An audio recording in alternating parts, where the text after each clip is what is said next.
Okay, going back to the book, we are again in the midst of reviewing the content of this book, and this is the book that is the name of the book is The Pursuit of Human Well-Being, the Untold Global History.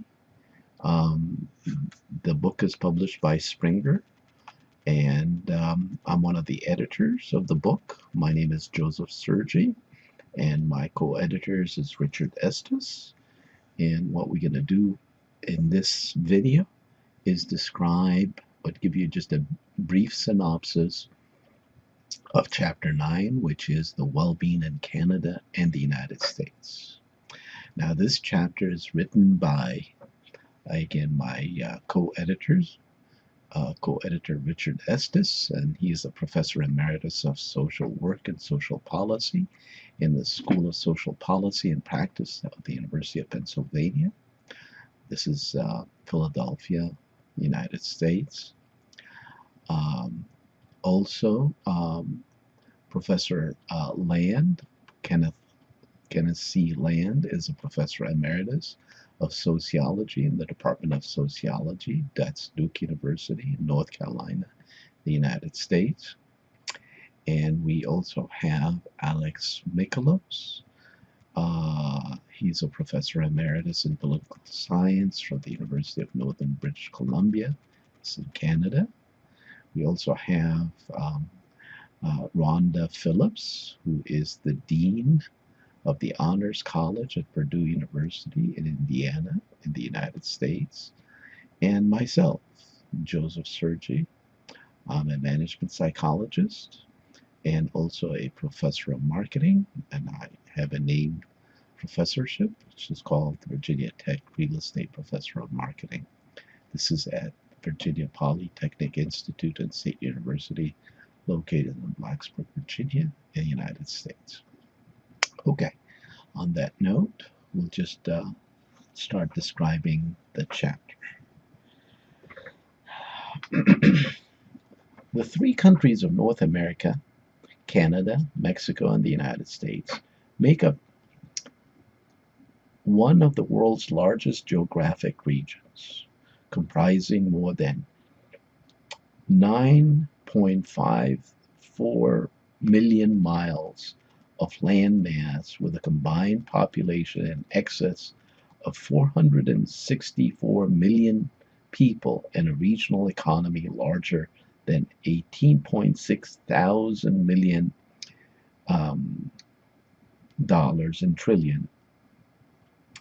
In 2013, by comparison, the Russian Federation, the world's largest country geographically, in 2015, a countrywide population of 146.2 million people.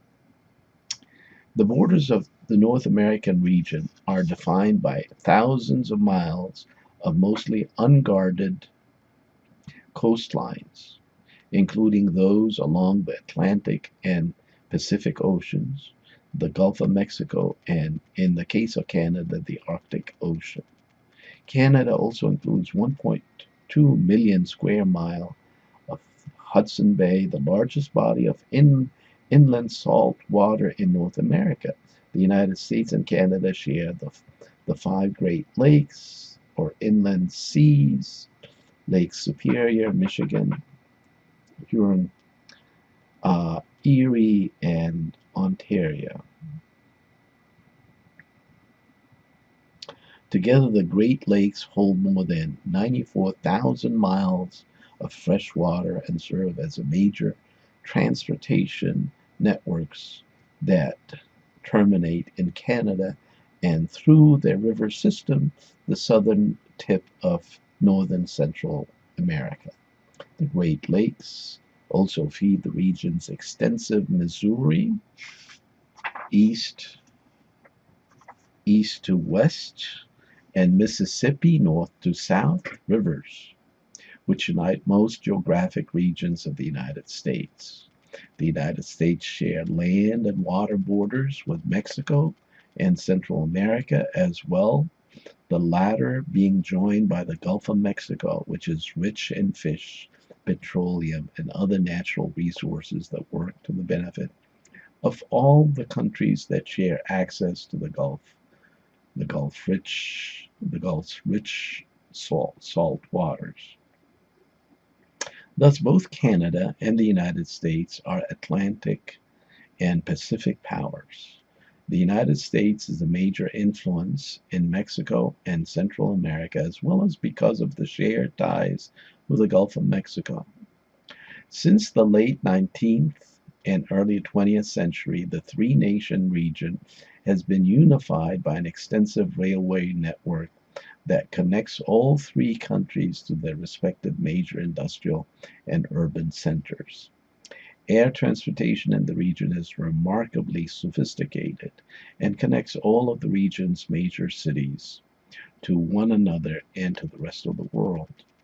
Formally, the North American region includes Mexico, which, for reasons related to Mexico's long history, unique culture, and Spanish language, is discussed in the chapter on Latin America, which we already reviewed.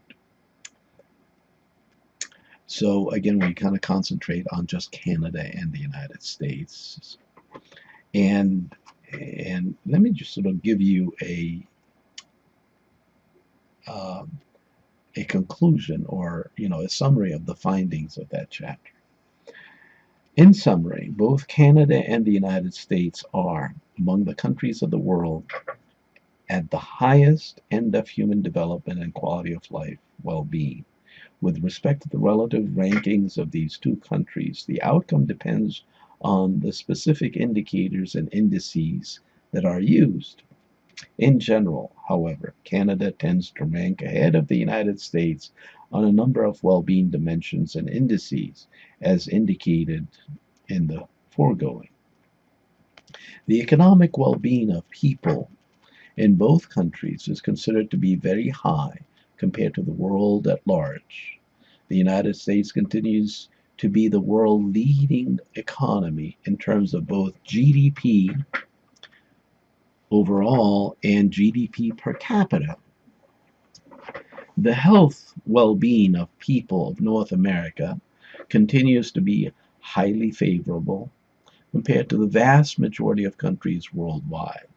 Average life expectancy is high and continues to rise. The same can be said about other health indicators such as infant and child mortality. The recent changes in the health care system in the United States are likely to further improve the health well-being of Americans. Both countries are doing well with respect to intellectual educational well-being. Both countries are education magnets for many of the world's citizens who seek high-quality education, both at secondary schools and educational institutions of higher learning. North Americans self-assess their sense of subjective well-being at a very high level, as evident in the results from the majority of world value surveys since 1981, and in the more recently conducted Gallup polls, happiness polls. Canadians and Americans tend to be happy in general, with the Canadians reporting a slightly higher level of life satisfaction than residents of the United States. Other indicators of intellectual well-being show that both Americans and Canadians, along with their counterparts in their economically advanced countries, are highly literate and well-educated compared to people from other developed countries. It is likely that further innovation in the educational system in both countries will further elevate the quality of education, producing minds that will make Americans and Canadians highly competitive in the ever-evolving world economy. Although considerable progress has been achieved over recent decades in attaining social, political, and economic parity for women and other minority groups, much more is needed to decrease disparity in economic health and educational well-being. We remain highly optimistic that the pace of social progress for these once disadvantaged populations will continue to rise in both countries. And that's sort of a synopsis of the chapter. Hope you got a good sense of what the chapter is about. Okay, I'm going to stop here.